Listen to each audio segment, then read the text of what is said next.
We wanted to take a self-guiding bike tour in Europe. We first looked online to find one that matched our time, costs, interests, and also had good reviews. What is a self-guiding bike tour? It lets you explore at your own pace. The tour company usually provides route planning, hotel accommodations, bike support, and luggage transfers to each hotel, where they have designated bike parking. For us, a self-guided bike tour was a good alternative between group tours, where you follow a guide, and bike packing, where you do everything yourself. We decided on the Danube cycle path from Passau, Germany to Vienna, Austria. We picked up our bike at a designated bike shop. They also gave us a map, toolkit, and a lock to lock up our bikes when we wanted to sightsee. We just brought along what we needed for the day. They gave us recommendations for places to eat and visit.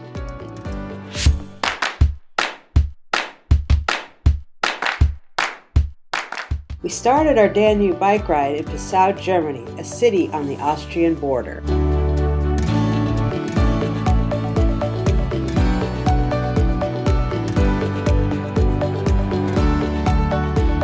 To start our journey, we were to first take an 11 a.m. boat ride from Passau to Kasten, Austria, about 13 miles downriver.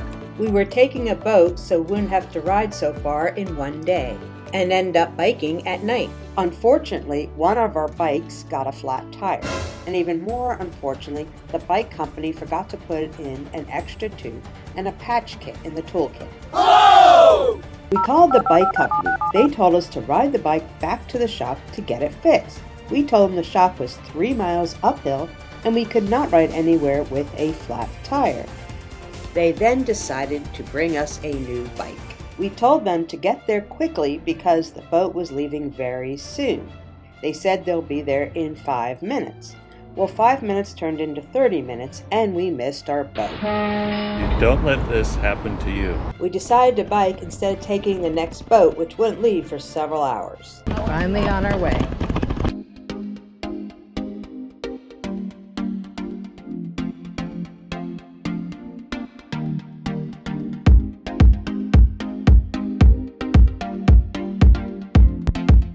We were supposed to bike to Odensheim, Austria, and take the train the rest of the way to Linz. Since we missed the boat earlier, it would be impossible to bike fast enough to make the last train to Linz. So I decided to stop for a snack, beer, and iced coffee and bike to Linz instead of taking the train, like our guidebook said.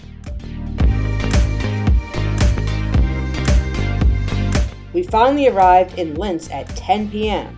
We biked 75 miles instead of 48.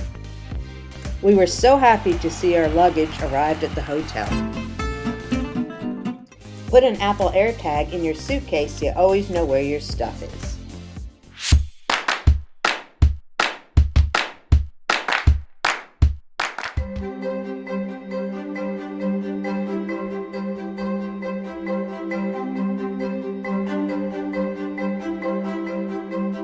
We're going to attempt to bike way up there. We made it halfway. It's very steep, so we're walking the rest of the way. Made it to the top!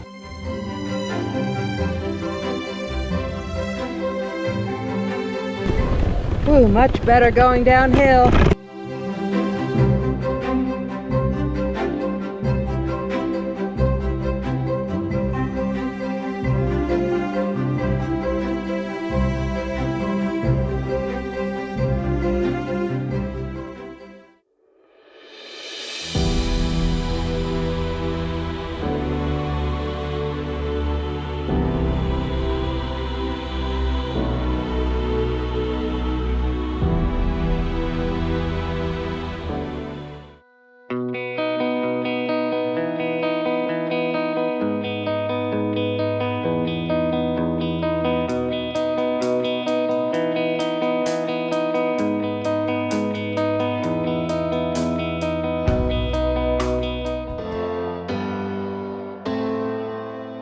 Made it to our hotel just in time for a delicious meal and a beer.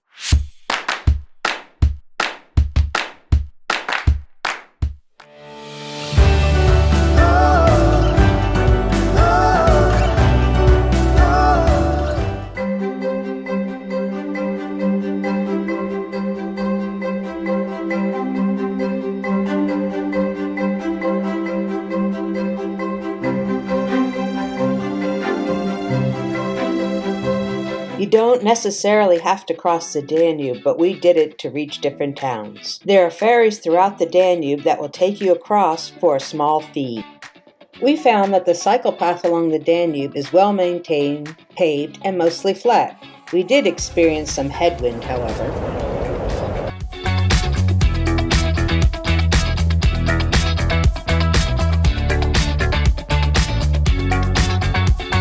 Short day today, we only did 20 miles. Marbach is in the Wachau Valley, which is known for its great wines.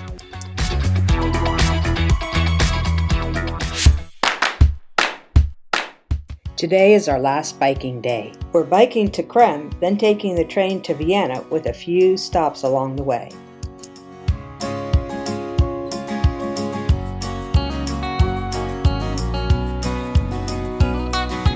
Melk is known for the 11th century Melk Abbey.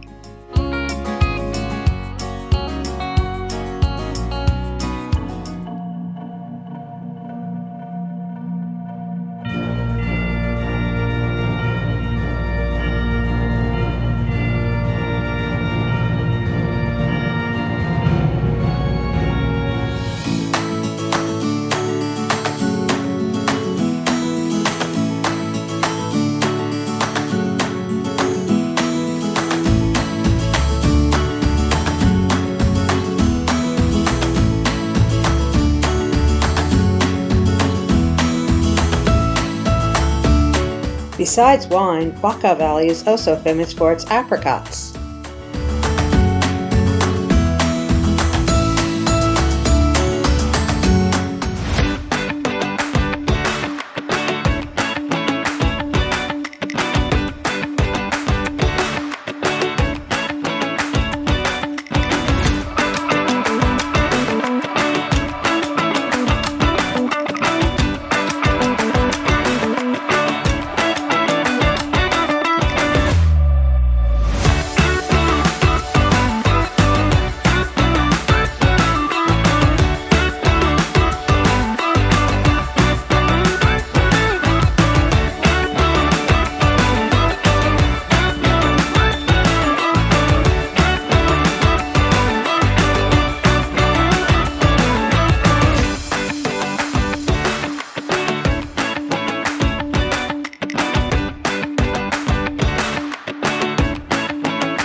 We arrived in Vienna at dusk, and for some reason we couldn't get a cell signal, so we couldn't use Google Maps to find our hotel. I accidentally did a right on red in front of a police officer. Luckily, she did not arrest me, just a reprimand. She then nicely gave us directions to our hotel. We finally found our hotel.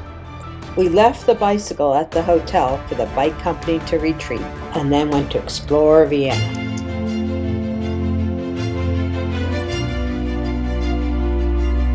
Will we do this bike trip again? Yes! The Danube is beautiful, historic, and amazing. We loved every minute of it. I hope this video helps if you ever decide to take a self-guided bike tour.